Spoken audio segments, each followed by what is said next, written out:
Napheesa Collier scored 22 points as the Minnesota Lynx defeated the Los Angeles Sparks 73-70. Rookies Dorka, Juhasz, and Diamond Miller played key roles in the win. Juhasz scored a career-high 16 points and grabbed 10 rebounds. Miller added 13 points, a career-high 9 assists, and 8 rebounds. Lexi Brown, back in the lineup after missing more than a month, scored 13 points off the bench for the Sparks. Jordan Canada added 12 points, and Lashia Clarendon had 11 points. Which could happen tonight would tie the all-time franchise record due the veteran savvy for the former Minnesota Lynx player. Getting the angle on Ogwumike. Diamond's first touch, she almost loses it. But finds a cutting Allen, just how they drew it up. God, for Collier reading her own miss. Instead it's Juhasz, a big offensive board, finds Diamond. That's open, but that's the shot that you can find playing behind feet. Up ahead, all by herself is Ogwumike, consistent in that regard this entire season. And not only that, she just led this team. Wow. Competitive before she settles in. Here's Juhasz, the center, finishing off the steal. Side, one-on-one. They're going to let Juhasz take that assignment, and it leads to a three-point athleticism that she has, but that doesn't mean start this game. Her head down is Allen. She finds Collier, perfect swing. Need more plays to score outside of feet. Tiffany Mitchell this morning after shooter said Fee's been putting us on her. In the first quarter is Ogwumike. Has Collier on her, she's gonna pull up and drain it. I like this before in my entire basketball career. Ogwumike, another look, and this one rattles in percent. Tiffany Mitchell with 3 seconds left, kisses it off glass. Of their 19 from Nneka Ogwumike. Here's Miller falling away, beautiful. Diamond Miller using her speed into the front court, leaves it for Juhasz, rookie to rookie. Due to a non-COVID illness that kept her out. Finishes off glass, develop that touch again around the rim. So much different getting into a game. Milic beats the shot, and Mitchell gonna read through this screen. Milic, she had a 3 in their last game. She's making different decisions when she's on the court, not just forcing shots. Brown finds her stroke. That 2-foul situation. Keep those legs fresh so she can make a move like that. Up and under. Stevens having a slow start to this one, has missed some easy shots. Collier takes a bump, scores to her more natural 4 position. To go back to talking about Azura Stevens, I really thought that this is a... Juhasz, and here is the center leading the break and going all the way. Juhasz puts it on the deck against Hamby.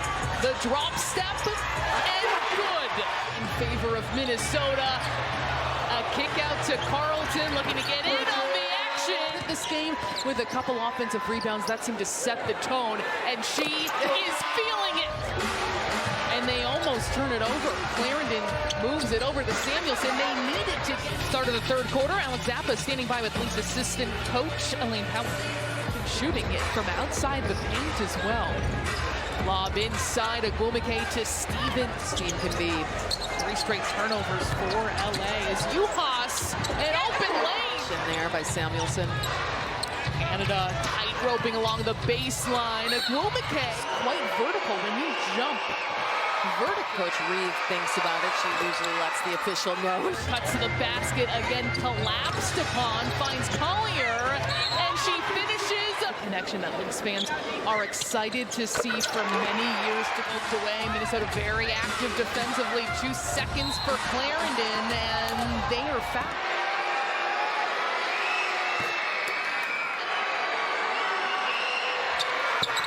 Clarendon 3. Going 1-on-4, first quarter, and just 4 since. It's some separation. And the question we all have, just astounding. The talent she has as Brown nets the 3. 28-10, Minnesota second quarter, but within reach for the Sparks team, especially around that pick and roll, finds Samuelson. They have not allowed her to get free at all, but Brown does. Opportunity. Canada going 1-on-1, gets underneath.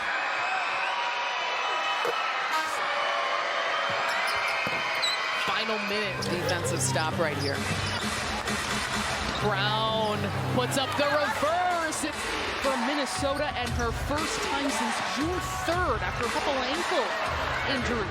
Desiree Stevens, meanwhile, goes to the bench with 5 personals, limited to 2 points in 16 minutes. Lindsay Allen's got free lane, and she Slid them, so they flew to America to see her. Dorka's first time in America was when she came to play college ball first off.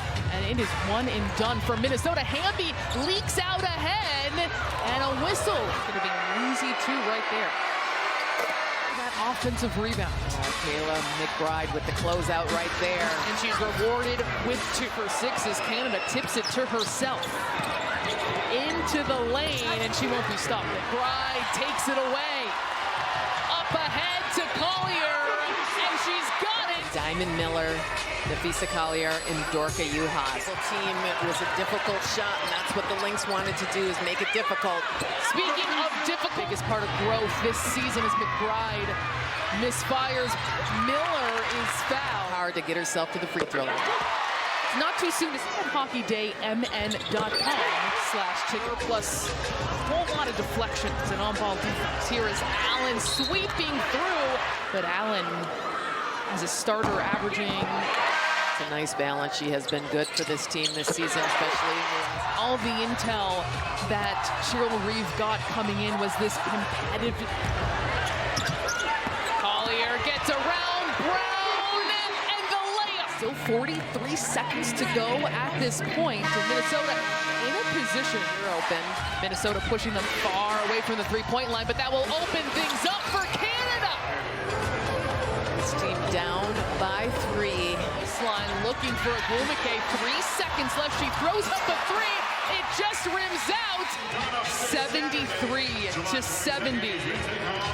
Great feelings here in Target Center. Dorka Juhasz and the rest of the Lynx.